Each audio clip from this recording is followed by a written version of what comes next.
The modern world is fast changing. Common ills of wars, terrorism, globalized socio-political problems, degradation of human dignity, diaspora and migration of displaced people brought about social exclusions, cultural change, and other such changes have all rapidly arisen. Man is continually searching for his beingness and spirituality.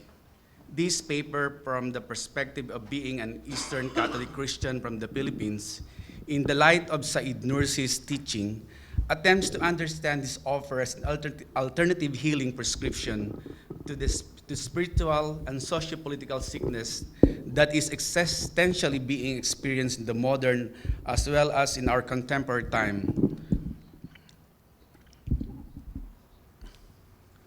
In the southern part of the Philippines, Marawi, Mindanao, uh, people have been experiencing a bloody war as a result of internal and external forces brought about by extremism, fundamentalism, and in the wider sense, the loss of respect to human life and ethnic ethnicity, despite being a Muslim Filipino in a dominant Muslim ethnic region.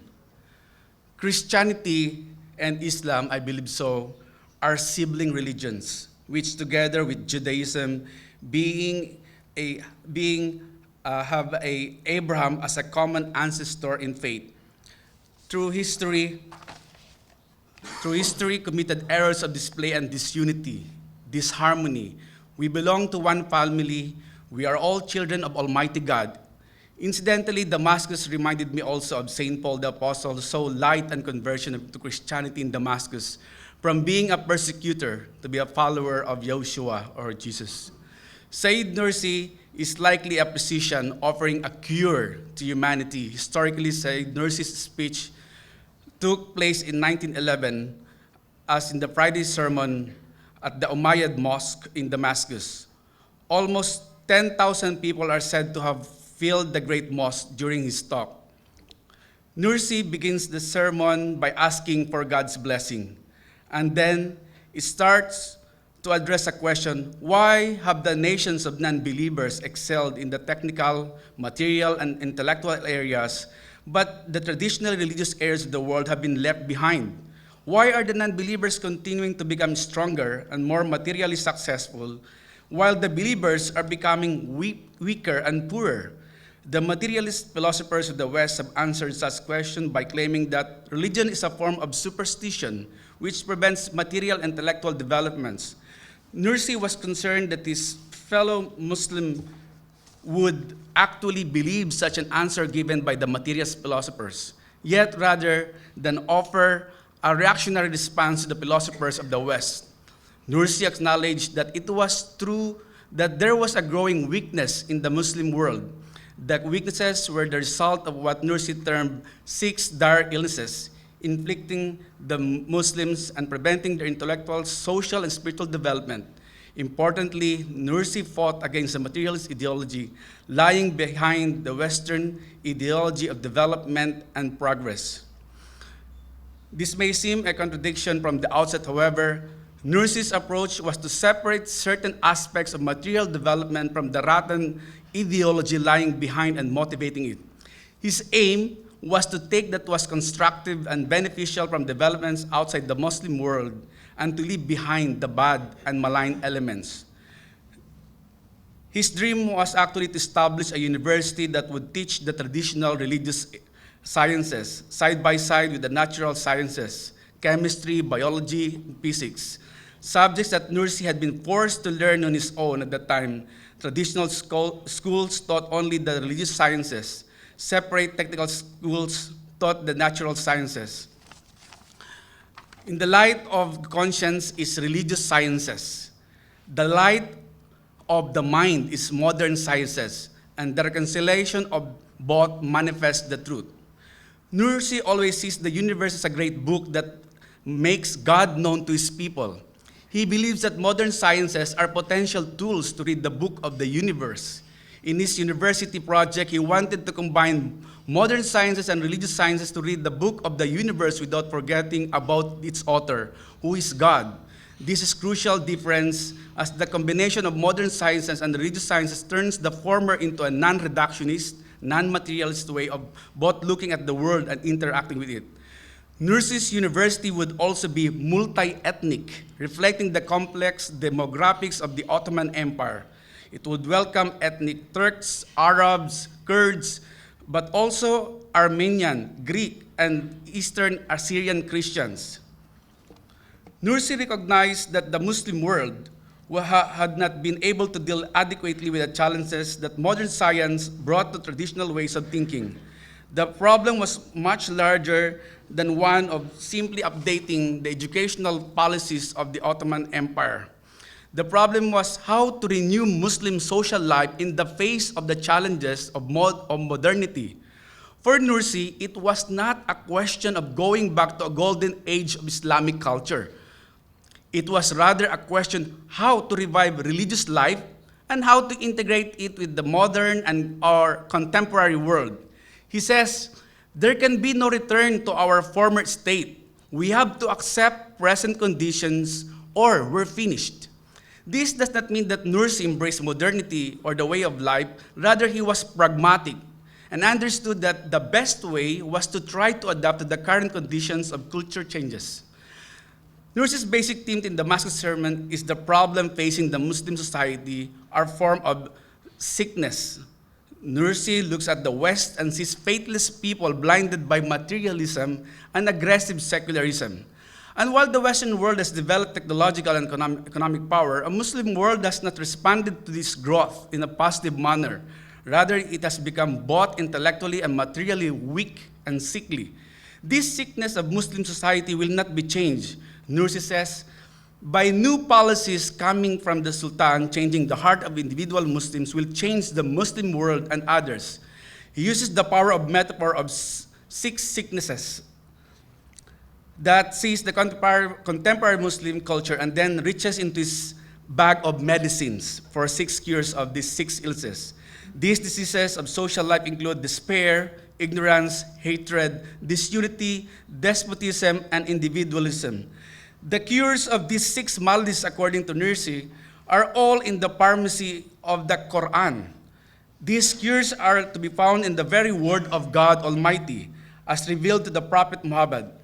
It is important to educational policies of the he pointed out also that Nursi is mainly addressing the ills of society. Yet at the same time, he is also addressing the individual because of her connection to the social context.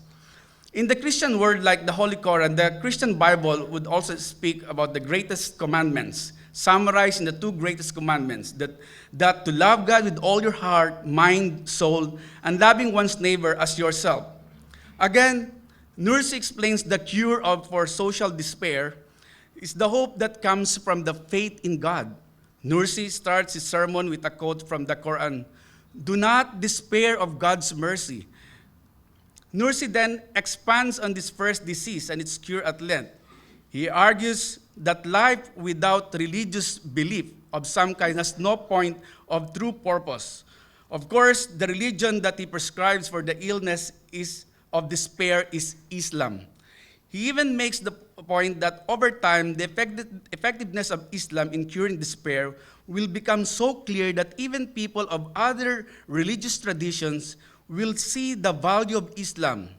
In social psychology, religion is the last hope of a person or society in crisis. As far as the sickness of deceit is concerned, its cure lies in truthfulness. Nursi finds the cure for this disease in religion and faith in God. For him, unbelief is falsehood and lies. Islamic belief is the basis of truthfulness and honesty, as well as political leaders of all form of government avoiding the abuse of power. The cure of sickness of enmity is love. For Nursi, who was writing the updated version of the Damascus sermon in the wake of the Second World War, the social consequences of hatred are clear. For according to Nursi, we are competitors for love. We have no time for enmity. His basic understanding of love is quite simple. love to love, hate to hate. The cure of this unity is unity or solidarity. Nursi speaks of the luminous bonds that unite us with our fellow humans. The very nature of belief leads to heightened regard for the other being, for the neighbor. He insists that each of us has many attributes. Many are good attributes, some are not so good. He appeals to Muslim leaders and preachers to work together in unity to rebuild the bonds of brotherhood among Muslims.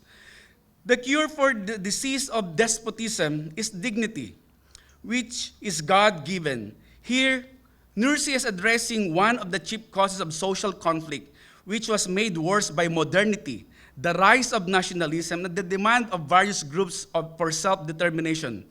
Quranic solutions for developing consensus, what Nursi calls mutual consultation or true democracy, were required to solve social conflict in a peaceful way. Again, belief points at the way to adopt these new models of consensus and shared decision-making.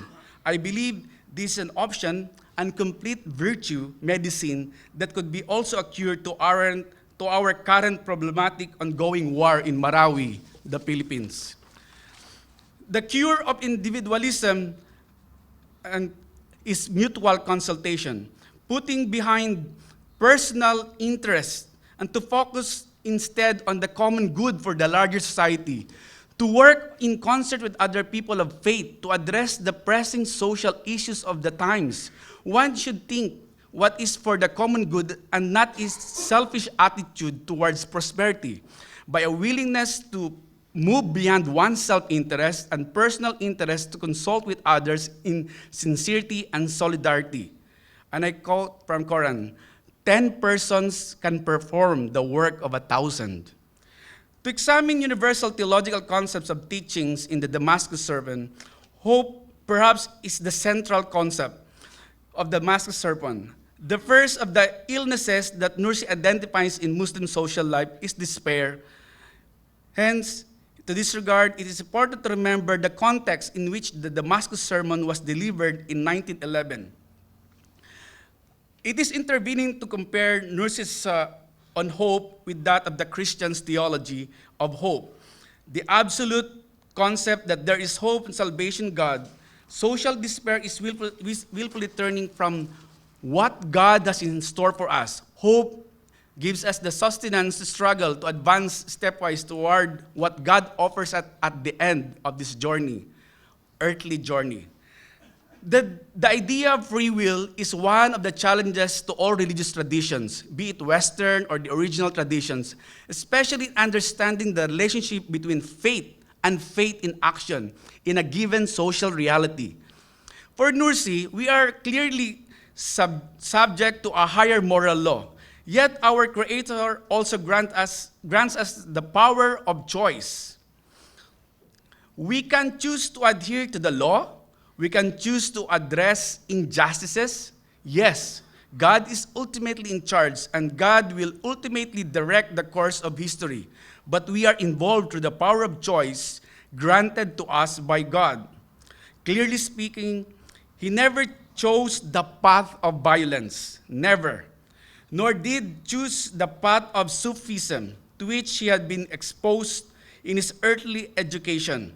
He did not choose to lose himself in self-absorbed mysticism. Instead, he chose the way of positive action. Is the result in Nursi's method of guidance based on knowledge and learning, persuasion, and conveying the teachings of Islam and love and compassion. A third theological idea deeply embedded in Damascus sermon is the human nature. Nursi has a very high regard for the essential goodness of human nature. We must not just look to God to offer us salvation in the future life. In heaven, God has given us the power of choice to look at our miserable condition, our despair, our hate, our deceit, our disunity, our dishonesty, our self-centeredness, and to choose to act differently. God, our supreme being, has given us reason to hope, reason to love, and reason to be honest. Last 1 minute. Okay. There is a final concept in the Damascus sermon that is great value, and that is the spirituality between spirituality and social change. Interestingly, there are two levels of relationship. The bottom up. Social change occurs when people of good faith, whether member, particular faith or tradition, have change of heart, or the metanoia.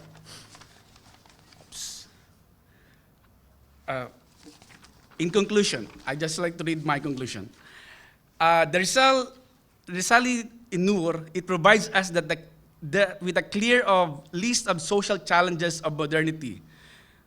Nursi knew the Muslim world and the Christian world as well would need to confront.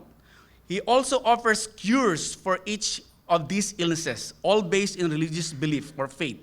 It is very important to note that none of these cures involves obtaining political power, neither coercion of people of other faiths, nor apostasy, and never involves violence of any form.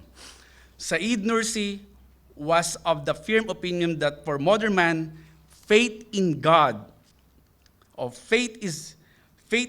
is constantly challenged by modernism as well as by materialism.